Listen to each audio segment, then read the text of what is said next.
नमस्कार, मेरा नाम धर्म है और आप देख रहे हैं कैथल पब्लिक टीवी। किसान आंदोलन लगातार पिछले 6 महीनों से ज़्यादा का समय हो गया है और चल रहा है दिल्ली के सिंघू बॉर्डर पर और हरियाणा के अलग अलग क्षेत्रों में। इन 6 महीनों के कार्यकाल के अंदर बहुत ही ज़्यादा किसान और सरकार के बीच में उथल पुथल हुई है, चाहे वो विधायक हों, मंत्री हों या किसी न किसी को कुछ न कुछ बातों का या किसी न किसी समस्या का सामना करना पड़ा है। किसानों के लगभग 400 से ज़्यादा किसानों की जो सर्दी के अंदर जो आंदोलन शुरू हुआ था अक्टूबर के अंदर, आज जून चल रहा है और जून तक लगभग 400 से ज़्यादा किसानों जो हैं शहीद हो चुके हैं या फिर उनकी मौत हो चुकी है। इसके अलावा कि अगर बात करें, सरकार की तरफ से कई बार उनके साथ वार्ता की गई है, बातचीत की गई है, लेकिन समस्या का समाधान नहीं हो पा रहा है। आज हमारे साथ बातचीत करने के लिए किसान नेता हैं, सोहन पूनिया इनका नाम है और पूनिया खाप के युवा के जिलाध्यक्ष हैं। उनसे बातचीत करेंगे और जानने की कोशिश करेंगे कि आखिर सरकार और किसानों के बीच में बातचीत क्यों नहीं बैठ पा रही या समस्या क्यों नहीं बैठ पा रहा और क्या मामले हैं जो हरियाणा के अंदर लगातार जो किसान आंदोलन को लेकर उथल पुथल चल रही है। स्वागत है सर आपका। नमस्कार जी, धन्यवाद। सबसे पहले तो मैं आपके दर्शकों को बधाई देना चाहूँगा कि वो आपकी वीडियो को इतना ज़्यादा देखते हैं, इतना प्यार देते हैं। जी, क्या कैसे देखते हैं 6 महीने से ज़्यादा का कार्यकाल हो चुका है किसान आंदोलन को लेकर के, सरकार के जो है सिर पर जूं तक नहीं रेंग रही है, आप क्या कहेंगे? सरकार के सिर पर तो जूं इसलिए नहीं रेंग रही जी क्योंकि उनकी ना जेब, बड़े बड़े पूंजीपतियों ने जेब पैसे के साथ फुल भर रखी है और इतना पैसा दे रखा है, अंबानी अडानी ने उनको इतनी फंडिंग कर रखी है, इतना पैसा दे रखा है, जिस पैसे को लेकर के वो किसानों के साथ इतना बड़ा धोखा कर रहे हैं। उनको मतलब एक तरीके से जान से मार देने के बराबर उन्होंने ये किया है कि 3 काले कानून बनाकर उनके सामने पेश कर दिए, जिससे किसान बिल्कुल मर ही जाएंगे। जी, क्या लगता है क्या कानून में ऐसी कमियां हैं या क्या कुछ आप हमारे दर्शकों को बताना चाहेंगे कि किसान जो है इन कानूनों के बाद जो किसान की दशा क्या होगी और क्या कुछ सरकार को फ़ायदा है? देखिए जी, वैसे तो हम 6 महीने से सारे किसान ये बात बताते आ ही रहे हैं कि इन 3 काले कानूनों में क्या है, और मैं आपको बता भी दूं कि अभी का जो इन 3 काले कानूनों के जो नतीजे सामने आने शुरू हो गए हैं, मैं आपको बता देता हूं कि सरकार ने अभी जो गरीब लोगों को सरसों का तेल मिलता था, 2 लीटर सरसों का तेल मिलता था, वो सरकार ने बंद कर दिया। उसके बदले में सरकार ने उनके खाते में 250 रुपये डालने की बात बोली है, ठीक है ना। अब किसानों को 2 लीटर तेल मिलता था, तेल आता है मार्केट से लेते हैं तो 200 रुपये का, 2 लीटर तेल हो गया 400 रुपये का, सरकार डालती है 250 रुपये, तो गरीबों की जेब से अब 150 रुपये ज़्यादा जाएंगे। तो एक तरीके से सरकार लोगों को लूटने का काम कर रही है। सरसों का तेल सरसों का तेल सरकार नहीं दे पा रही, कारण क्या है? क्योंकि सरसों को प्राइवेट कंपनियों ने खरीद लिया है। प्राइवेट कंपनियों ने सरसों को खरीद लिया है, हैफेड सरसों को नहीं खरीद पाया। अब प्राइवेट कंपनियों ने सरसों को खरीदा और अब वो सरसों के तेल को मनमाने मूल्य पर बेच रहे हैं। तो ये एक इन 3 काले कानूनों का नतीजा है। आगे भी आने वाली जो फसलें होंगी, क्या करेंगी? प्राइवेट कंपनियां उनको खरीदेंगी और भारी मात्रा में स्टॉक करेंगी, उनसे सस्ते दामों में खरीद कर और भारी मूल्य पर, अपने मनचाहे मूल्य पर किसानों को बेचेगी, जिससे आम जनता की जेब से बहुत ज़्यादा पैसा जाने वाला है और किसानी के साथ जितने भी जुड़े हुए लोग हैं सभी को घाटे का अब सामना करना पड़ेगा, क्योंकि सभी को खाने की चीज़ें सभी ने लेनी है। जब उनको खाने की चीज़ें पर्याप्त मात्रा में नहीं मिलेगी और मनमाने मूल्य से प्राइवेट कंपनियां उसको बेचेंगी तो लोगों की मजबूरी हो जाएगी वो उतने मूल्य पर लेना। लेकिन सरकार का तो कहना है कि सरसों का तेल जो है वो प्राइवेट कंपनी जब बाहर खरीदा है, हैफेड से अलग खरीदा है, तो अच्छे दामों के अंदर खरीदा है। फिर सरकार भी खरीद ले अच्छे दामों पर। सरकार ने ये तो पता था कि गरीबों को हमने तेल देना है। जब सरकार को ये पता था कि गरीबों को तेल देना है तो क्या सरकार अच्छे मूल्य पर नहीं खरीद सकती थी? सरकार खरीद ले, इसमें क्या है? सरकार खरीद ले और गरीबों को तेल प्रोवाइड करवाए। लेकिन सरकार मूल्य पर नहीं खरीद रही, इसीलिए तो कह रहे हैं कि प्राइवेट कंपनियां पहले लालच देकर, ज़्यादा मूल्य देकर खरीदेंगी, 1-2 साल खरीदेंगी, उसके बाद वो ठीक मूल्य पर जो खरीदते थे उनकी दुकान बंद हो जाएगी, फसलों को खरीदने के लिए कोई बचेगा नहीं, तो फिर वो मनचाहे ढंग से खरीदेंगे, फिर वो इतना दाम भी नहीं देंगे क्योंकि दूसरा कोई खरीदने वाला बचेगा ही नहीं, फिर वो मजबूरी में अपना उन्हीं को देना पड़ेगा अपनी फसल। चलो ठीक है कि आप लोग 6 महीने से आंदोलन कर रहे हैं, लेकिन अब ये जो काम कर रहे हैं, किसी को गांव में नहीं घुसने देंगे, किसी को कहीं बाहर जाने के नहीं देंगे, परियोजनाओं का मतलब कि जो उद्घाटन करने नहीं देंगे, मुख्यमंत्री को उसके गृह क्षेत्र में, उप मुख्यमंत्री को उसके गृह क्षेत्र में या किसी विधायक को कहीं जाने के लिए, तो क्या मतलब क्या देखते हैं? किसानों को आंदोलन करने का अधिकार है, लेकिन किसी को रोकने का, टोकने का किस प्रकार देखते हैं? अधिकार का तो ऐसा है जी, अधिकार तो इस सरकार को भी ये कानून बनाने का नहीं था। जो ये सरकार को कानून बनाने का अधिकार नहीं है क्या? यही तो मैं आपको बता रहा हूँ, इस सरकार को भी ये कानून बनाने का अधिकार नहीं था। जी। जो कृषि का विषय है वो राज्य सरकार का विषय है, जी। लेकिन केंद्र सरकार ने ये कानून बना कर दिए।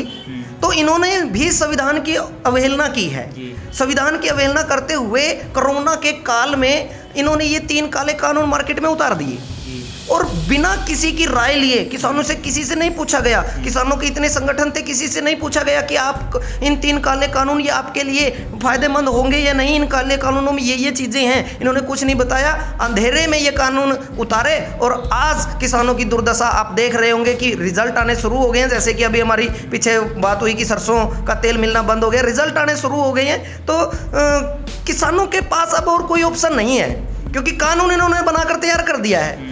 और किसानों की ये मजबूरी है कि जब तक ये 3 काले कानून वापस नहीं जाएंगे, किसान तो मर जाएगा, लूट जाएगा, बर्बाद हो जाएगा। तो बर्बाद होने से बचने के लिए किसानों के पास और कोई ऑप्शन नहीं है। अब वैसे तो कोई वापस नहीं लेगा, जब तक किसी को कोई परेशानी नहीं होगी तब तक वो अपने द्वारा लागू की हुई चीज को क्यों वापस लेगा? जब उनको कोई परेशानी होगी तभी तो वो उसको वापस लेंगे। तो किसानों ने ये ठान लिया है कि अब किसान इनको घर से बाहर निकलने नहीं देंगे। अगर ये घर से बाहर निकलेंगे तो जैसे इन्होंने ये 3 काले कानून बनाए हैं, उसके विरुद्ध में इनको ये काले झंडे और बहिष्कार का सामना करना पड़ेगा। तो ये जो विरोध का प्रदर्शन है या कुछ भी है, तो ये मामला जो है गाली गलौज तक चला गया है। टोहाना के अंदर आपने देखा तो कई ऐसे किसान हैं जो हाथापाई तक उतर आते हैं, तो उसको लेकर आप क्या कहेंगे? किसानों ने कहीं पर भी हाथापाई नहीं की। टोहाना की बात करें तो टोहाना पे भी गाली गलौज की जो शुरुआत थी जनता के प्रतिनिधि देवेंद्र बबली ने की। जनता के प्रतिनिधि हैं, उन्हें सोचना चाहिए कि किस तरीके की भाषा का वो प्रयोग कर रही हैं, किसानों को गाली गलौज दे रही हैं। तो विधायक के पीए को किसने, मतलब कि उनके जो चोटें लगी थी, जो मेडिकल करवाया गया, उनको कैसे चोटें लगी? चोटें तो ऐसा है, जब विधायक देवेंद्र बबली हाथापाई पे उतराए, आपने देखा भी होगा वीडियो के अंदर, जब देवेंद्र बबली हाथापाई पे उतराए तो दूसरी तरफ से किसानों ने भी हल्की फुल्की हाथापाई की, और जिसके उसमें थोड़ी बहुत चोट उसके पीओ को भी लगी। चोट ज़्यादा भी लग सकती थी, क्योंकि अगर वो दूसरी तरफ से, और इनका तो एक ही मनसा है इनकी, ये जानबूझकर जनता के बीच में आते हैं और ऐसा सिस्टम क्रिएट करते हैं कि हाथापाई का सिस्टम शुरू हो जाए। क्योंकि इन्हें पता है, इन्हें खुद पता है कि भाई अगर आप जनता के बीच जाओगे तो आपका विरोध का सामना करना पड़ेगा। तो ये क्यों नहीं देख कर जाते कि हमें यहाँ पर जाना चाहिए या नहीं जाना चाहिए? अब मैं कल की बात बताऊँ आपको। हमारे बाल विकास मंत्री है कमलेश डांडा जी, उन्होंने ऑनलाइन उद्घाटन करना था। ऑनलाइन उद्घाटन करने के लिए मंत्री कमलेश डांडा कोर्ट के अंदर आए, जिला सचिवालय के अंदर आए। क्या ऑनलाइन उद्घाटन अपने घर पर बैठकर नहीं किया जा सकता था? क्या मंत्री कमलेश डांडा को नेट चलाना नहीं आता? क्या मंत्री कमलेश डांडा को लाइव होना नहीं आता? क्या वहां से लाइव होकर उद्घाटन नहीं किया जा सकता था? तो वो जानबूझकर जनता के बीच आए। बात यह है कि क्या आप चाहते नहीं कि आपका जो मंत्री है विधायक बाहर निकले? हम नहीं चाहते कि जब तक हमें ऐसे मंत्रियों की ज़रूरत नहीं है। ऐसे निकम्मे मंत्री, अनपढ़ मंत्री जो जनता के बारे में नहीं सोचते, अपनी जनता की फेवर के बारे में नहीं सोचते, जनता के फायदे के बारे में नहीं सोचते, ऐसे मंत्रियों का क्या करना? हम उनकी शक्ल देखने के लिए राजी नहीं है। हम चाहते हैं कि जब तक ये 3 काले कानून वापस नहीं जाते ना, वो अपने घरों में कैद होकर रहे हैं। अच्छा, एक जो आपके किसान नेता हैं, कोई भी है, बीजेपी नेताओं का साफ तौर पर कहना है कि ये जो किसान नहीं है, ये तो चाहे तो कांग्रेसी हैं या फिर किसानों की शक्ल में गुंडे तत्व घूम रहे हैं। हमने अभी पवन सैनी से बात की थी और विधायक हैं, वो काफ़ी बार बयान दे चुके हैं कि ये किसान नहीं है, कांग्रेसी हैं या फिर गुंडे तत्व हैं। तो आप लोग इस पर क्या कहना चाहेंगे, क्या मानते हैं? ऐसा है, मैं बीजेपी के नेताओं को स्पष्ट शब्दों में कह देना चाहता हूं कि पहले वो अपने अंदर झांक कर देखें कि वो खुद क्या हैं। हमारे कैथल के विधायक लीलाराम की बात करूं तो उनका पीछे की बैकग्राउंड निकाल के देखिए, उन्होंने कॉलेज टाइम में कितनी गुंडागर्दी की हुई है।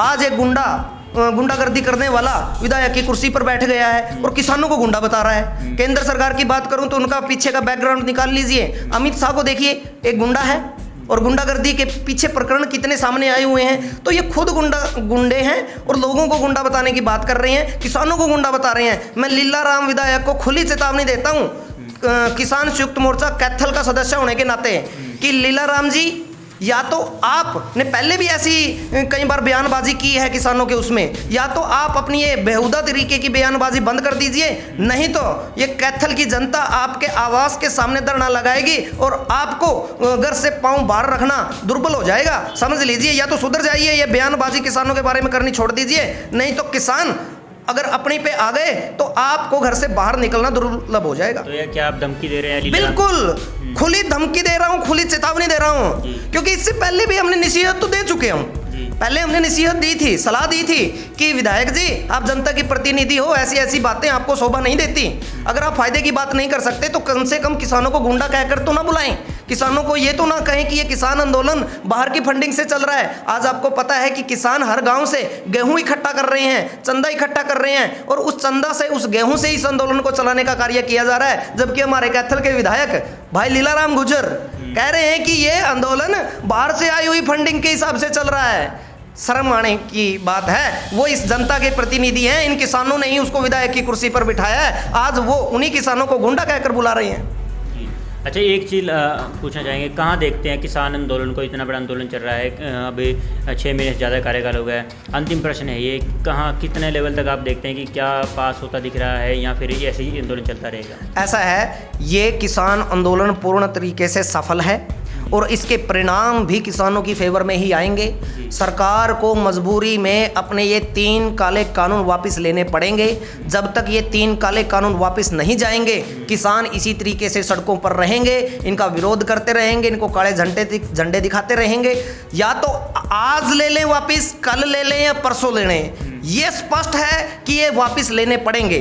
ठीक है ना। कुछ लोगों का कहना है कि ये किसान आंदोलन इलेक्शन तक जाएगा, चाहे ये 2030 तक, 2024 तक जाए, ये किसान आंदोलन चलता रहेगा। किसान की ऐसी मंशा नहीं है कि ये आंदोलन इलेक्शन तक जाए, क्योंकि किसान का इलेक्शन से कोई लेना देना नहीं है। जो लोग ये अफवाह फैलाते हैं कि ये आंदोलन इलेक्शन तक जाएगा, ज़रूर उनके हृदय में कोई ना कोई राजनीतिक मंशा पनप रही है और वो इस आंदोलन का राजनीतिक फायदा उठाना चाहते हैं। मैं जनता से भी निवेदन करता हूँ कि अगर कोई भी किसान नेता आने वाले इलेक्शन में, खासकर प्रमुख चेहरा, और प्रमुख चेहरा जो चेहरा ये चाहता है कि ये आंदोलन इलेक्शन तक जाए, अगर वो इलेक्शन में लड़ते हैं किसी भी पार्टी से, मैं सभी जनता से ये निवेदन करना चाहूँगा कि उस नेता को भी वोट देने का कार्य ना करें। आप अपने बीच से कोई किसान का बेटा निकाल करके आइए, उसको अपना समर्थन दीजिए, उसे वोट देने का कार्य कीजिए। आप अपने बेटे को, अपने पुत्र को विधानसभा में भेजने का कार्य कीजिए। जब आपका बेटा, आपका पुत्र विधानसभा में जाएगा और नीति बनाएगा तो जरूर वो आपके फायदे की नीति बनाएगा। बहुत बहुत धन्यवाद। शुक्रिया जी, मेहरबानी। तो ये थे किसान नेता सोहन पूनिया जी, और पूनिया खाप के कैथल के जिला के युवा के अध्यक्ष। इनसे खास बातचीत की कृषि कानूनों को लेकर, सरकार की नीतियों को लेकर, और सरकार जो किसान अभी हाल ही के अंदर जो आंदोलन कर रहे हैं, और ऐसे कई आंदोलन सामने आए हैं जिनके अंदर जो है हिंसक बातें आई हैं या गाली गलौज की बातें, उन सब मामलों पर हमने चर्चा की है। कैथल विधायक को लेकर भी इन्होंने बड़ा बयान दिया है कि वो अपना पृष्ठभूमि देखें, अपने इतिहास को देखें, जहां वो पढ़ते थे, तभी वो दूसरों को कह सकते हैं। फिलहाल खबरों के लिए हमारे चैनल को, कैथल पब्लिक टीवी को आप लाइक कीजिए, फॉलो कीजिए, शेयर कीजिए और हमारे साथ बने रहिए। नमस्कार।